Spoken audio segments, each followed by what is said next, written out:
सत्यानन्दचिदात्मने सर्वान्तरात्मने श्रीमद् वेङ्कटेशाय मङ्गलम्। स्वतः सर्वविदे सर्वशक्तये सर्वशेषिने सुलभाय सुशीलाय वेङ्कटेशाय मङ्गलम्।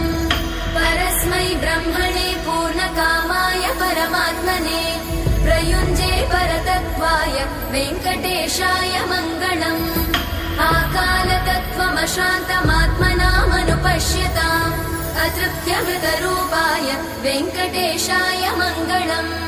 प्रायस्वचरणौ पुंसां शरण्यत्वेन पाणिना कृपया दिशते श्रीमद् वेङ्कटेशाय मङ्गलम्। दयामृततरङ्गिण्यास्तरङ्गैरिव शीतलै अपाङ्गैः सिञ्चते विश्वं वेङ्कटेशाय मङ्गलम्। स्रग्भूषाम्बर